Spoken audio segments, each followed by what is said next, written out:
morning, ladies and gentlemen. My name is Vasilia Murzak, and I'm highly privileged to represent my master-class, which is called Context Matters.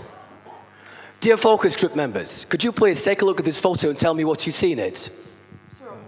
A bubble. Bubbles, circles, anything else? Water drops. But to tell me exactly what you see in this photo, you need a broader picture. Take a look. Has it become better? What do you see? A little bit. I see a bubble again. Drops, bubbles, but where? Where do you see it? It looks like a flower, don't you think so? Yeah. But what flower could it be? Actually, there are thousands of flowers with blue petals. What do we need is a broader picture again. Has it become better? You can see dewdrops on the forget-me-not flowers. The next picture. Dear audience, what do you see? Drops. What kind of drops? Rain, water drops? Any other variants? No? You can speak Russian. I'm forbidden to speak Russian. Okay. So, this could be rainwater drops. This could be drops of water on the mirror in your bathroom. So, what do you need? You need a broader picture. Take a look, please. These are meltwater drops. Okay. Ludmila, would you be so kind and read these sentences? I'll try. Oh, thank you. Blacks have always been the fattest if we want to be completely honest. The best way to use them is when you want to completely destroy a place. In fact, that's what they are best at. Total destruction and not much else. Whites are more handy and multiply talented. Thank you. Have you changed your opinion about me? I'm tolerant. So, what are your ideas? What are these sentences about? No ideas? People, oh my God, no. No. Rabbit, perhaps. So, what do we need? We need a broader context. We need a broader picture. Take a look.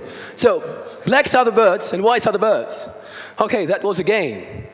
So, I've taken one sentence out of Joe Salinger's The Catcher in the Rye, and it sounds like, then I got the book I was reading and sat down in my chair.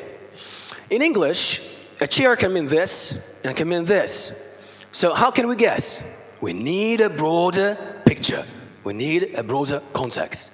Take a look, please. Then I got the book I was reading and sat down in my chair.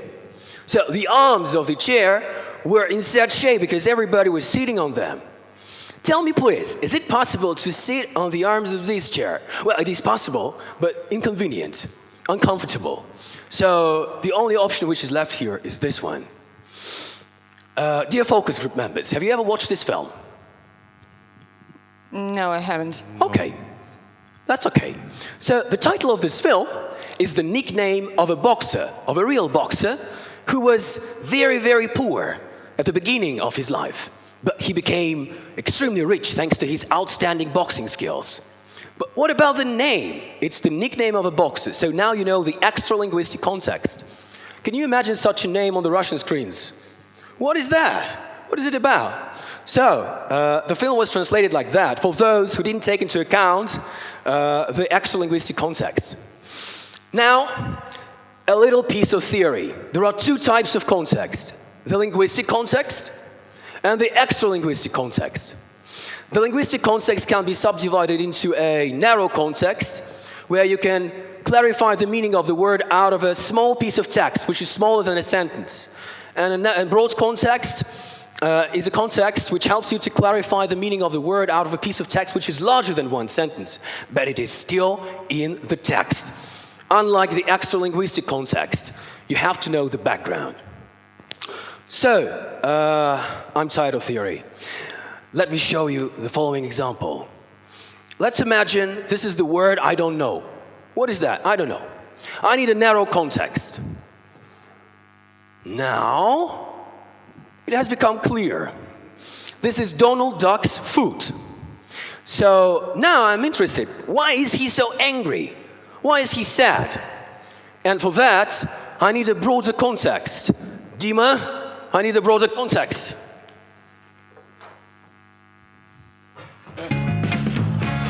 So, now I can see definitely that Donald Duck is angry because he can't photo Chip and Dale which are moving all around the tree.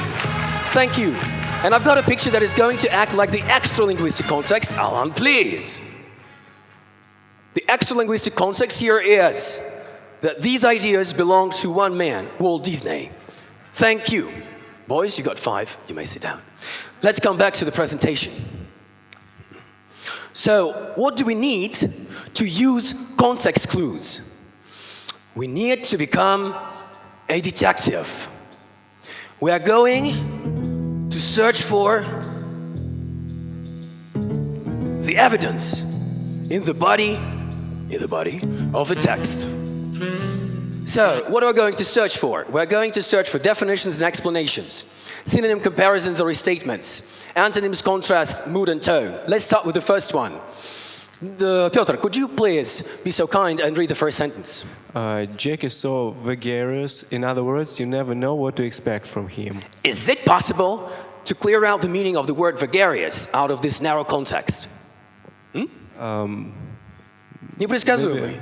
Unpredictable. Thank you. The next one. Synonyms, comparison, or restatements. Ludmila, would you be so kind? Piotr, would you be so kind? I don't care. My friend Jasmine is so loquacious. I don't think she will ever stop talking. What is this about?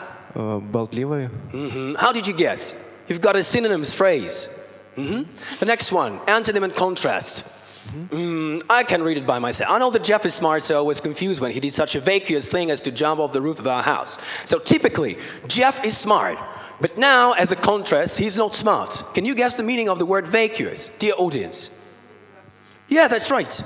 Okay, the next one is the longest one for Ludmila. The anger in his voice and the frown on his face warned us that father was in a captious mood. Absolutely nothing could satisfy him. Dinner was too late, the meal was too cold, and the coffee was too hot. Do you feel the mood of the sentences, the tone? What is this about? How do you think?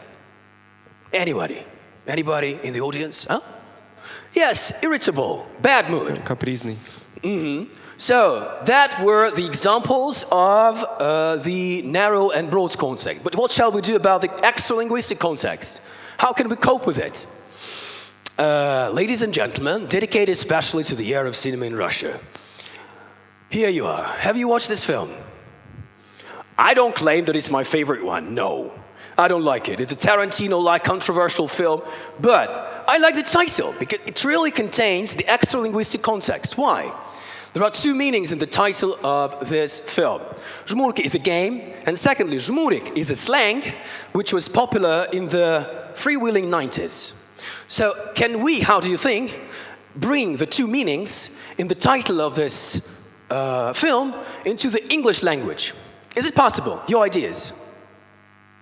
Well, it's not actually, but we can try. We can try. So, take a look, please. How to translate жмурки? Blind man bluff. Blind, слепой, man's, you know, and bluff, блефовать. Покойник, dead man. So, if we combine these 2 things, we will have dead man's bluff. So, that's the way this film appeared on the American screens. But actually, there is something wrong with it. How do you think what? No ideas. I expected that. Okay. So there's no equivalence because жмурик is a slang and dead man is not a slang. We have to bring equivalence. So what we need is to find a slang word in the English language to bring equivalence to the title of this film. Let's try to search for it. And here we are. Stiff is better. It has this slang meaning. So my suggestion that we should name this film Stiff Man's Bluff. So I would like to sum it up. Context is a wonderful tool which helps us to clarify the meanings of unknown words even without using a dictionary. You don't have to look up for every word in the dictionary. It takes your time. And secondly, you have to pay attention to the words you translate because there always can be some extra-linguistic components which you have to bring into the other language. Thank you for your attention. Спасибо, Василий Викторович.